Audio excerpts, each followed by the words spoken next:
एक कुएं से महेश को कोई आवाज दे रहा था। महेश ने पहले तो आगे पीछे ऊपर नीचे चारों तरफ घूम कर देखा, पर कोई भी वहां पर नहीं खड़ा था। हालांकि एक डरावनी और भयानक आवाज बार बार महेश महेश पुकार रही थी। महेश जैसे ही अपने कदम घर की तरफ बढ़ाने लगा तो यह आवाज और भी तेजी से यह बोल रही थी कि महेश रुक जाओ, मुझे छोड़कर मत जाओ। यह भयानक आवाज एक लड़की की थी। हालांकि यह लड़की कौन थी और कहां से महेश को आवाज दे रही थी यह उसे पता नहीं चल पाया। जैसे ही वह चलता हुआ इस कुएं के बिल्कुल करीब पहुंचा तो अचानक ही उसे ऐसा लगा जैसे उसके कान के करीब आकर किसी ने महेश पुकारा है। यह सुनकर महेश एकदम हड़बड़ा गया। उसने फिर से मुड़कर देखा। उसे ऐसा लगा कि जैसे कोई बिल्कुल उसके कान के पास बोल रहा था, पर उसे कोई भी नजर नहीं आया। ऐसे में उसकी नजर अचानक ही पास के कुएं में पड़ी। इस कुएं का ढक्कन तेज तेज अपने आप हिल रहा था। ऐसा लग रहा था कि जैसे कुएं के अंदर कोई भयानक हलचल मची हो और कोई कुएं से बाहर आना चाहता हो। महेश जैसे ही कुएं की तरफ झांकने के लिए आगे बढ़ा तो उसने सबसे पहले तो कुएं के पास खड़ी होकर ये बोला कि क्या तुम कुएं के अंदर से आवाज दे रही हो? बताओ तुम कौन हो और मुझसे क्या चाहती हो? महेश को फिलहाल वापस कोई भी आवाज नहीं आई।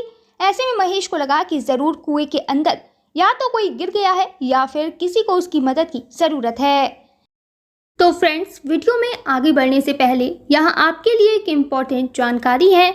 अब आप templeblessing.com से आज ही free of cost Haridwar Ganga जल मंगा सकते हैं।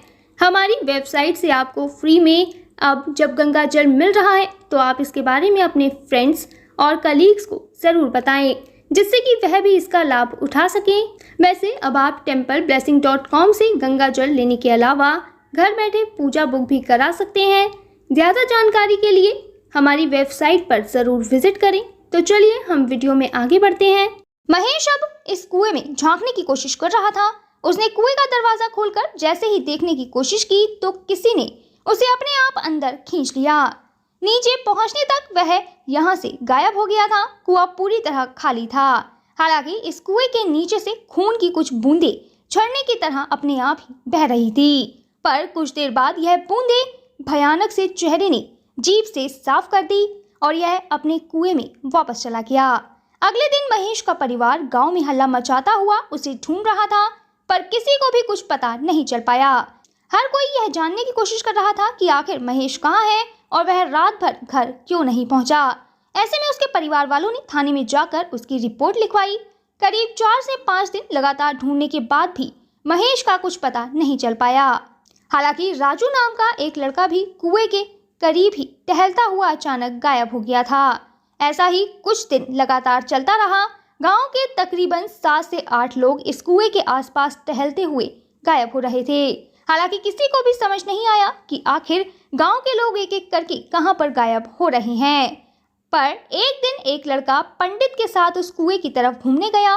ऐसे में एक भयानक आवाज पंडित के साथ चल रहे प्रवीण को आ रही थी। ऐसे में पंडित से प्रवीण बार बार यह बोलने लगा कि देखो, यह डरावनी सी आवाज बार बार मेरा नाम ले रही है, शायद यह मुझसे मदद चाहती है। पर पंडित ने कहा कि मुझे तो कोई भी आवाज नहीं आ रही, ना ही कोई दिख रहा है, तुम किस आवाज की बात कर रहे हो? ऐसे में ये दोनों बातें करते हुए कुएं के करीब पहुंचे। एक बार फिर से प्रवीण को बिल्कुल कानों के करीब से उसी महिला की आवाज सुनाई दी। प्रवीण ने फिर से कहा कि देखो पंडित जी, यह आवाज मुझसे मदद चाहती है और बिल्कुल मेरे पास से ही बोल रही है। पंडित ने कहा कि देखो, मुझे फिलहाल कुछ भी नजर नहीं आ रहा, ना ही कोई आवाज सुनाई दे रही है, तुम अपना ये भद्दा मजाक बंद कर दो। ऐसे में यह लड़का बोला कि मैं कोई मजाक नहीं कर रहा। उसने कहा कि शायद इस कुएं के अंदर से कोई आवाज दे रहा है। इस लड़के ने जैसे ही कुएं के पास जाकर इस कुएं का गेट खोला तो वह अपने आप ही नीचे की तरफ गिर पड़ा। पंडित यह देखकर बेहद हड़बड़ा गया। वह जैसे ही कुएं के पास जाकर झांकने लगा तो उसे कुएं में कोई भी नजर नहीं आया। हालांकि उस लड़के का थोड़ा सा शरीर जमीन के अंदर धंसता हुआ उसे दिखाई दिया और कुछ देर बाद कुएं से खून की बूंदें बाहर निकलने लगी, जिन्हें साफ करने के लिए एक भयानक सा चेहरा निकला और उसने अपनी जीभ से इस खून को साफ किया।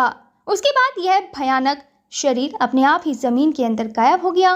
पंडित को समझ आ गया था कि गांव में जो भी लोग गायब हो रहे हैं उसमें कहीं ना कहीं ये कुआं बड़ा जिम्मेदार है। दरअसल यह एक खूनी कुआं था जहां पर मोना की आत्मा रहती थी। जो लोगों का खून पीकर अपनी प्यास बुझाती थी। ऐसे में पंडित ने गांव के सभी लोगों के पास जाकर उन्हें कुएं के बारे में बताया और कहा कि परवीन इस कुएं की ही वजह से गायब हो गया, इस कुएं ने उसे खा लिया है। उन्होंने लोगों को बताया कि इसमें एक चुड़ैल रहती है जो कि खून की प्यासी है। पंडित ने सभी को उसी रात कुएं के पास इकट्ठा होने को कहा और एक विशेष पूजा की। पहले तो पंडित मोना के शरीर को बाहर निकालना चाहते थे। दरअसल मोना चुड़ैल इस कुएं के अंदर रहकर लोगों का खून पिया करती थी। वह हर रात किसी न किसी के खून की प्यासी रहती थी और लोगों को अपने पास बुलाकर उनका खून पी लेती थी और फिर बाद में जमीन के अंदर ही चली जाती थी। हालांकि पंडित ने जैसे तैसे विशेष पूजा की और मोना को बाहर निकालने की कोशिश की, पर मोना बाहर आने को तैयार नहीं थी। वह जमीन के अंदर से ही पंडित को धमकी दे रही थी। उसने कहा कि तुम मुझसे पंगा मत लो, मैं एक एक करके पूरे गांव का खून पी जाऊंगी। पर कुछ देर बाद जब पंडित ने लगातार अपनी पूजा नहीं रोकी और वह बार बार मोना को बाहर निकालने की कोशिश करने लगा, तो ऐसे में मोना चुड़ैल अपने आप ही कुएं से बाहर निकल आई। ऐसे में पंडित ने पहले तो मोना से पूछा कि तुम गांव के लोगों को परेशान क्यों कर रही हो, तुमने इतने लोगों को मौत के घाट उतार दिया। मोना यहाँ पर बेहद ही भयानक तरीके से बोली कि ए पंडित, तुझे मुझसे क्या लेना देना, मैं लोगों का खून पीऊंगी, इन सबको मारूंगी, अगर तू मेरे बीच में आया तो मैं तुझे भी खा जाऊंगी। हालांकि पंडित ने अब मोना को कुछ भी नहीं कहा। उनके हाथ में गंगाजल का एक गिलास था जो कि उन्होंने मोना पर डाल दिया। ऐसे में मोना की आत्मा तुरंत ही मिट्टी में बदल गई। पंडित ने फटाफट लाल कपड़े में मोना की आत्मा की जो मिट्टी थी उसको भर लिया और उसे गांव की बहती हुई नदी में डाल दिया। इस तरह फिलहाल गांव के लोग मोना चुड़ैल से तो आजाद हो चुके थे, पर जो लोग खत्म हुए थे वह कभी भी वापस नहीं आ पाए। पंडित ने इस गांव के सभी लोगों को कहा कि आपके घर में जब भी कोई शुभ काम होगा या फिर किसी की शादी होगी तो उन्हें कुएं के पास आकर किसी जानवर की बलि देनी होगी, तभी यह गांव हमेशा सुरक्षित रह पाएगा और यहाँ पर कोई भी भूत पिशाच या फिर चुड़ैल नहीं आ पाएगी।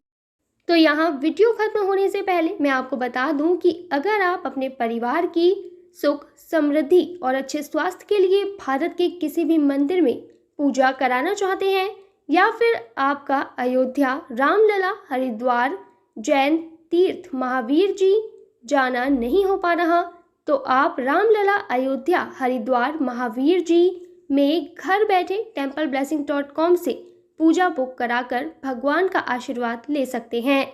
इसके अलावा अगर आप पंडित भोज और गौ सेवा कराना चाहते हैं तो वो भी templeblessing.com पर उपलब्ध है।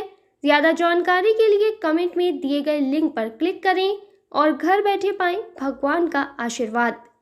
हमारा यह वीडियो अंत तक देखने के लिए आपका धन्यवाद। फिर मिलेंगे आपसे किसी नए टॉपिक के साथ, तब तक जुड़े रहें हमारे चैनल के साथ। आपको यह वीडियो कैसा लगा कमेंट में ज़रूर बताएं।